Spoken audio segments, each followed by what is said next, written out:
Well, I decided to go ahead and move my compost bin back here in the yard where I initially dug up the dirt. Hopefully it's still in a nice shaded area. It looks like it's surrounded by plenty of trees, and I think it's going to be okay. Looks like the start of a compost bin to me. But today is not just about the compost. Today I actually have other things that I wanted to talk to you guys about. It is now Earth Month. I have declared it, therefore it is so. It's going to be a rough month, I believe, for a lot of people involved, so the best thing we can do is be thankful for the differences that we have here on the planet and be thankful for the planet itself. That's why I'm deciding to doing all this green stuff and why I want to bring to y'all's attention the differences of the Earth. So one of the things I was going to do was probably talk to you guys in here, but it looks like the natural light's about to go, so I'm going to have to turn on the lights here soon. It's another thing that maybe you guys should think about, is using natural light. We'll talk about more of that later. In the meantime, I've got to change. Well, not only did I happen to change my clothes, but my camera angle changed as well. That's okay. So, guys, we're going to have a little talk about culture, about different people's culture. In fact, one country in particular, we're going to talk about China. Now, to talk about China is to talk about a thing called Confucianism. There's a lot of things that go into it, but some of the things that are more notable is a sense of family, a sense of humanitarianism, and basically just making sure that you're not immoral and you're trying to keep everybody from being immoral. Also comes with it is a sense of family. Things such as your grandparents living with you even after you're an adult, revering children so that when they grow up, they can also take care of you, and when we're talking about children, that you give the family a male heir so the family can live on.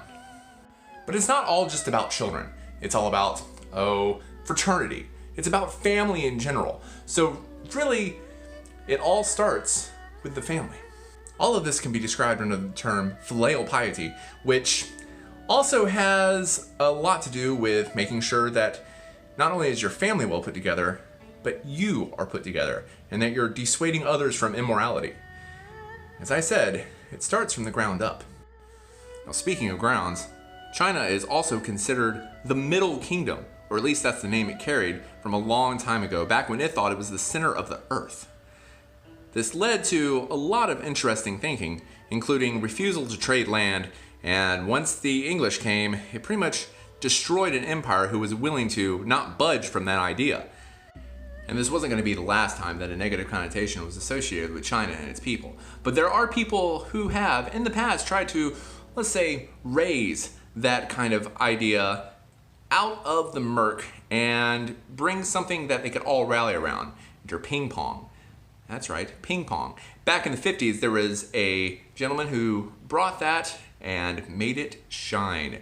Now it's considered a national sport, and there are places all over where you can engage in ping pong now. There are an older sort of clientele who frequent the ping pong tables these days, but it's still very popular.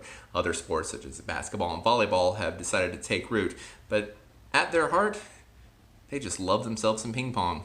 And let's be honest, they're really good at it, like insanely good. But I know that when you think China, ping pong isn't the only thing that you may think of. You may also think of art, writing styles, fighting styles. A lot of different things come from them. Calligraphy, speaking of writing styles, is one of the most oldest and revered forms of art. If you can do it well, you can be well known. And there are a lot of people out there who can really turn just a simple writing style into something stunning and worth staring at. And speaking of fighting styles, wasn't everybody kung fu fighting? Well, at least that's what they said in the song.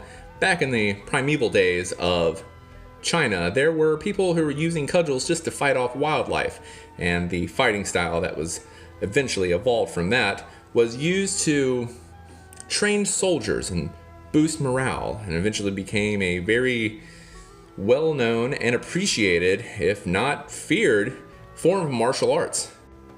All in all, I guess it could be said that China is a very cultured country. There are a lot of things that go into it to make a country, and China is no exception when it comes to this.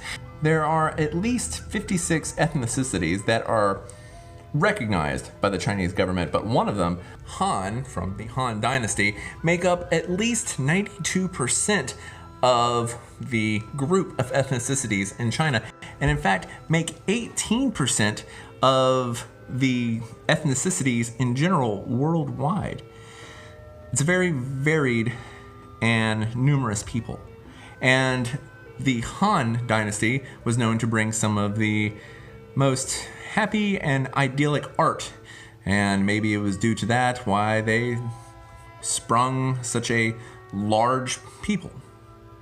But no matter where they come from, they make up a huge part of the population who need to appreciate this world, who do appreciate this world. And this is just one look into a country that makes this quilt that we call planet Earth. I'm gonna go ahead and go. But as always, thank you so much for listening. And what is your favorite culture to talk about? We'll talk about all of this and more on future installments of Earth Sittin' here with me, Michael LeBlanc. As always, I love you guys so much. Save me a seat. We'll do this again sometime.